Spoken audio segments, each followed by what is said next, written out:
जया एकादशी व्रत कथा एवं महत्व। माघ मास के शुक्ल पक्ष की एकादशी को जया एकादशी कहा जाता है।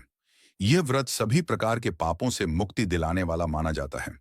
इस दिन भगवान विष्णु की पूजा करने और उपवास रखने से व्यक्ति को समस्त सांसारिक कष्टों से छुटकारा मिलता है। पद्म पुराण और अन्य ग्रंथों में जया एकादशी की महिमा का वर्णन किया गया है। प्राचीन काल की बात है। स्वर्गलोक में देवराज इंद्र का राज था। वे अप्सराओं, देवताओं और ऋषियों के साथ आनंद पूर्वक रहते थे। एक बार स्वर्ग में वसंत पंचमी के अवसर पर एक भव्य उत्सव का आयोजन किया गया। सभी देवगण, अप्सराएं और गंधर्व इस उत्सव में भाग ले रहे थे। उसी समय एक गंधर्व था जिसका नाम माल्यवान था। वह बहुत ही सुंदर और मधुर स्वर वाला गायक था। इस उत्सव में वह देवी देवताओं का मनोरंजन करने के लिए अपनी अप्सरा पुष्पवती के साथ संगीत प्रस्तुत कर रहा था। पुष्पवती अत्यंत रूपवती और आकर्षक थी। वह माल्यवान को मन ही मन चाहने लगी और उसके प्रेम में पूरी तरह से डूब गई। गाने के दौरान पुष्पवती बार बार माल्यवान की ओर आकर्षित हो रही थी। इस कारण से न तो वह सही ढंग से नृत्य कर पाई और न ही माल्यवान ठीक से गा सका। उनकी इस लापरवाही को देखकर देवराज इंद्र अत्यंत क्रोधित हो गए और बोले, हे माल्यवान और पुष्पवती, तुम दोनों ने अपनी जिम्मेदारी ठीक से नहीं निभाई।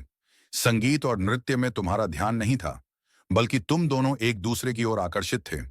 इसीलिए मैं तुम्हें श्राप देता हूं कि तुम दोनों स्वर्ग से पतित होकर मृत्युलोक में चले जाओगे और वहां भूत योनि में भटकते रहोगे। इंद्र के श्राप से वे दोनों उसी क्षण स्वर्गलोक से नीचे गिर गए और हिमालय पर्वत के एक घने जंगल में जा पहुंचे। वहां वे भूत योनि में जन्म लेकर अत्यंत पीड़ा भोगने लगे। वे भूख प्यास से तड़पते रहे, अत्यंत दुखी और कष्ट में जीवन व्यतीत करने लगे। संयोगवश जिस दिन वे हिमालय के जंगल में पहुंचे, वह माघ मास की शुक्ल पक्ष की एकादशी थी।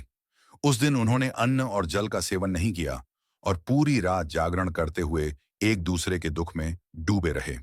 वे अत्यंत कष्टमय जीवन व्यतीत कर रहे थे, लेकिन अनजाने में ही उन्होंने जया एकादशी का व्रत कर लिया।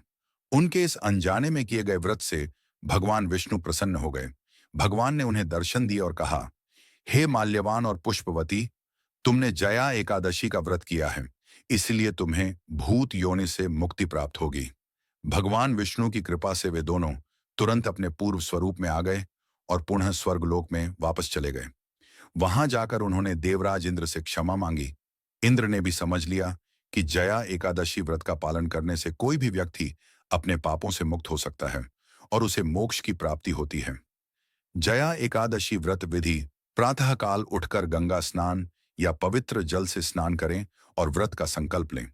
पीले वस्त्र धारण करें, भगवान विष्णु का ध्यान करें और तुलसी पत्र, फल, फूल एवं पंचामृत से पूजा करें। इस दिन अन्न और तामसिक भोजन का त्याग करें, फलाहार और दूध का सेवन करें। पूरी रात भगवान विष्णु के भजन कीर्तन करें और जागरण करें। द्वादशी के दिन ब्राह्मणों को भोजन कराकर दान दक्षिणा दें, फिर स्वयं भोजन ग्रहण करें। जया एकादशी के लाभ: भूत प्रेत योनि से मुक्ति, समस्त पापों का नाश, स्वर्ग और मोक्ष की प्राप्ति, मनोकामना पूर्ण होती है, भगवान विष्णु की कृपा प्राप्त होती है। जया एकादशी का व्रत करने से व्यक्ति को भूत प्रेत योनि से मुक्ति मिलती है और वह सभी पापों से मुक्त होकर विष्णु लोक में स्थान प्राप्त करता है।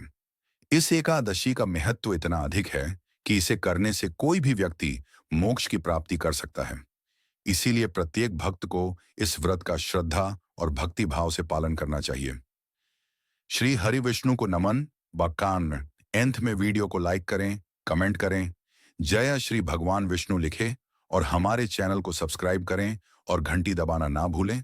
भगवान विष्णु की कृपा आप पर सदा बनी रहे।